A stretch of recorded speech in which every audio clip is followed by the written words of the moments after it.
3 years ago, I thought I had everything figured out. I was engaged to my longtime girlfriend, Melissa.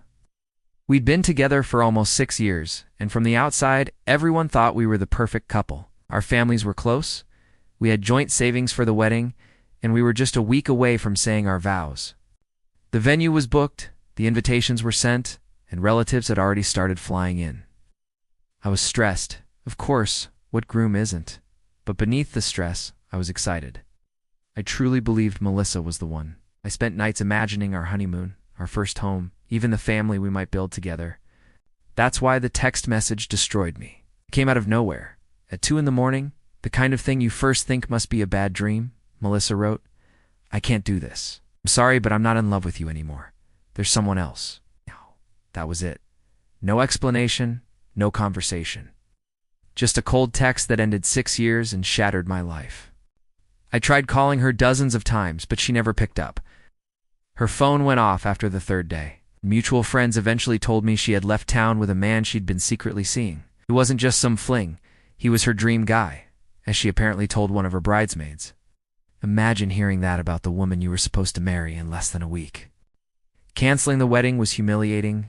Guests had to be informed, vendors had to be paid, and I had to stand there answering questions I didn't have answers to.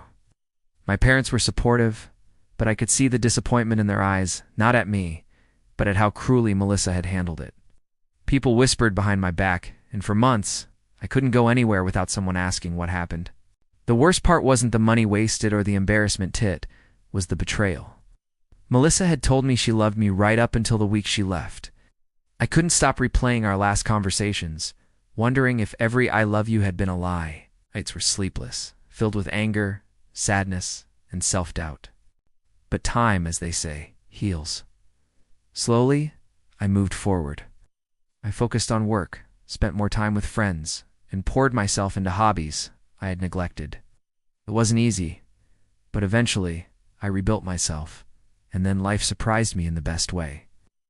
I met someone near Rachel. She wasn't flashy or dramatic like Melissa. She was steady, kind, and genuine. Rachel and I clicked in a way that felt natural, almost effortless. We took things slow at first, but within 2 years we were married.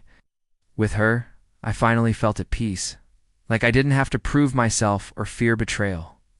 For the first time since Melissa's text, I was happy again. Little did I know, happiness doesn't shield you from the past. 3 years after that brutal breakup, Melissa suddenly walked back into my life. And she wasn't just looking for closure. She wanted me back. It happened on a random Saturday afternoon. Rachel and I were at a local cafe, enjoying a quiet lunch, when I heard a familiar voice call my name. I turned around, and there she was. Melissa, my ex. It's the woman who broke me with a midnight text just days before our wedding. Time had changed her, but not enough that I didn't recognize her instantly. She looked polished, dressed in designer clothes, hair styled perfectly, but her eyes gave her away.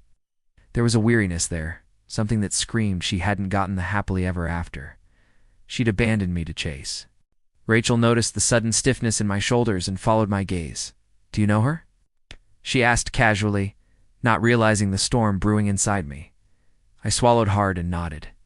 "That's Melissa," I muttered, barely able to say her name without bitterness. Melissa approached with a nervous smile. "Hey, wow, it's been a long time," she said, her voice soft, almost guilty. I forced a polite nod, but inside, memories of that nightmarish week 3 years ago flooded back. My wedding, my humiliation, my heartbreak. Rachel extended a hand, ever the kind soul. "Hi, I'm Rachel, his wife." She said it with gentle confidence, and I could almost feel Melissa's composure crack at the word wife. Melissa blinked, clearly taken aback. "Oh wow, married. That's quick," she said awkwardly. Quick. 3 years had passed since she ran off, but to her, it must have felt like yesterday. I kept my expression neutral, though part of me wanted to laugh at the irony. After a few pleasantries, Melissa excused herself and left the cafe. Rachel, sensing my discomfort, didn't push me for details right away. But later that evening, she asked the question I knew was coming. "So she's the one."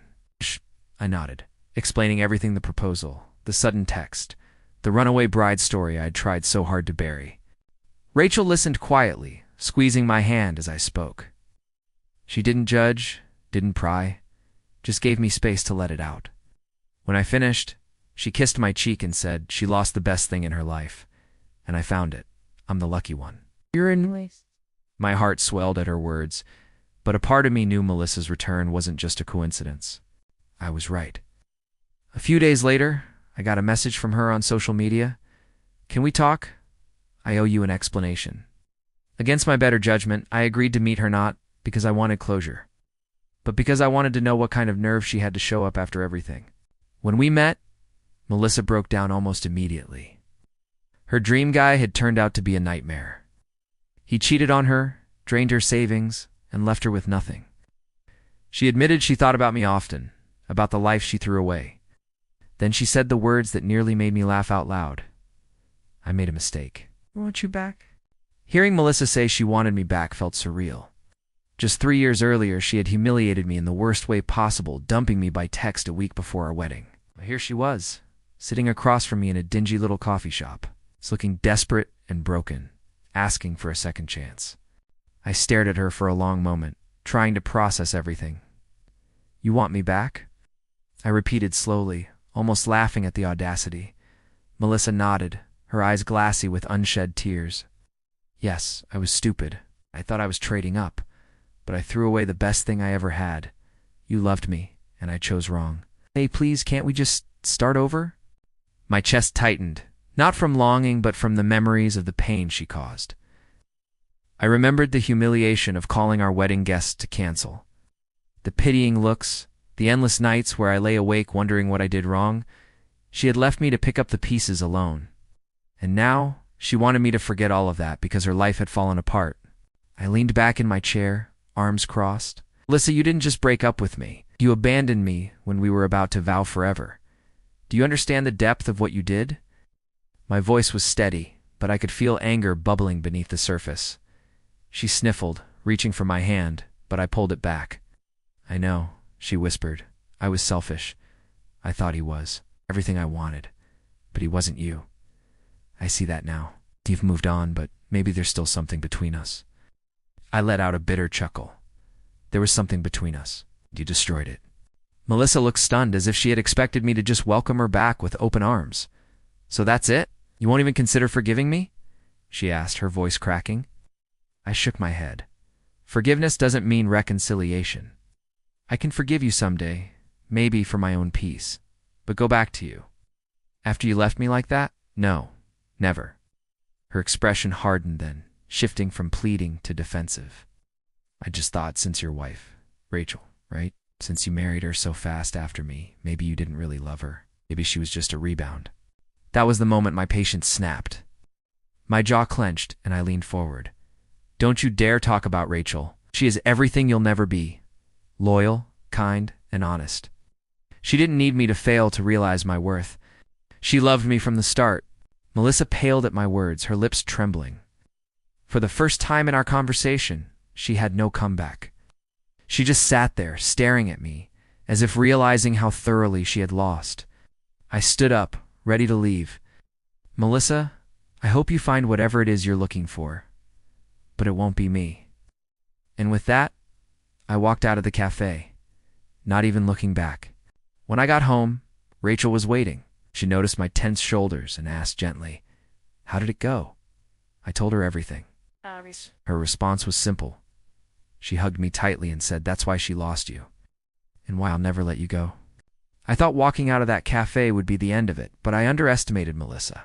A few days later, she showed up at my office uninvited. I was in the middle of preparing a report when my secretary buzzed me, saying, "There's a woman here insisting she knows you, Melissa." My heart sank. I had made myself crystal clear, but apparently she didn't get the message. When she entered my office, she had that same desperate look on her face. "Please, just hear me out," she pleaded. "I can't stop thinking about you.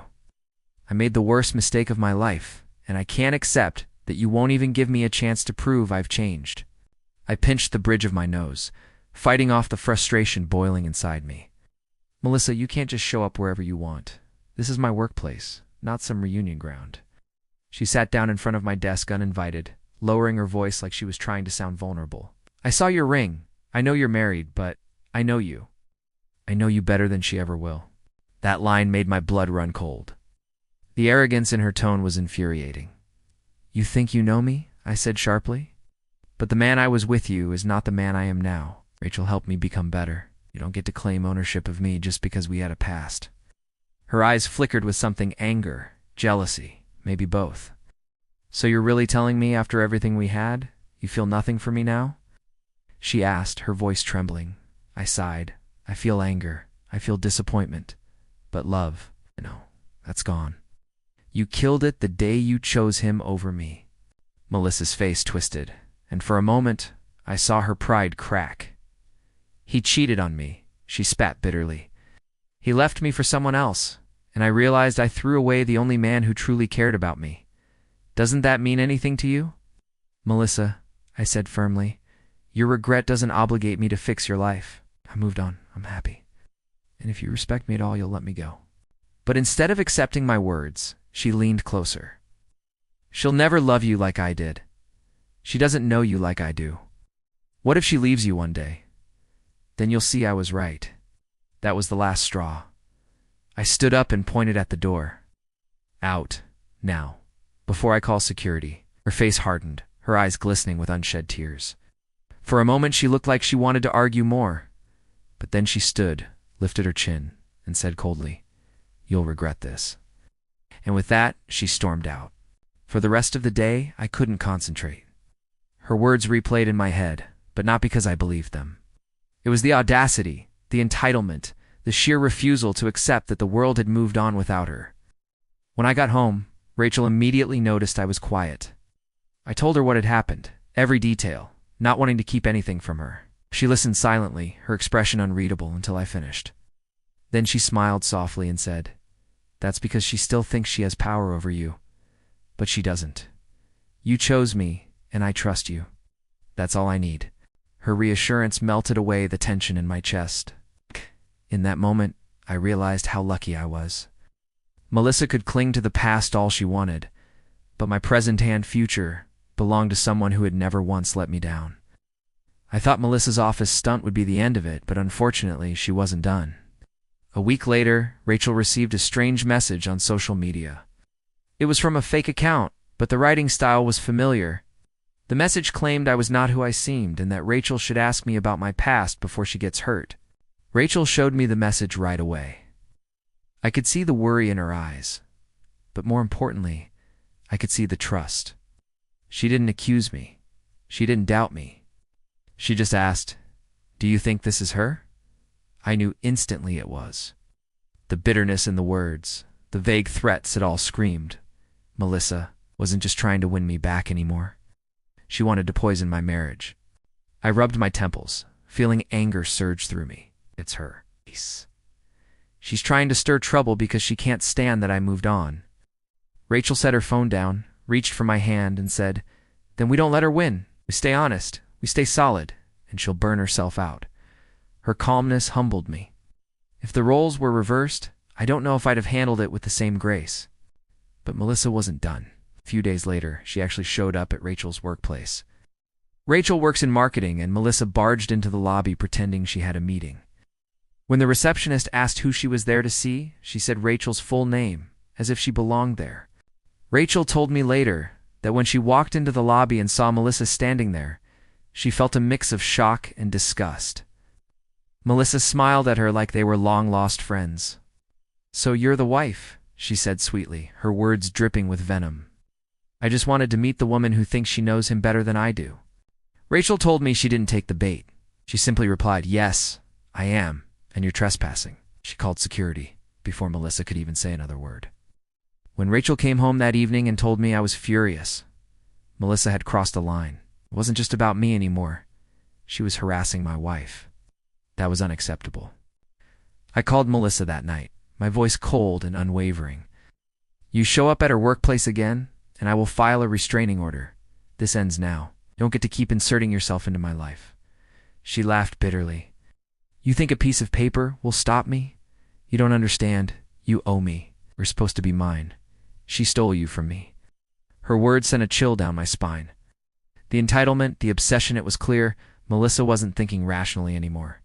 I didn't argue. I just said, "This is your final warning," and hung up. That night, I lay awake, staring at the ceiling. I realized Melissa wasn't just holding on to the past, she was rewriting it in her head.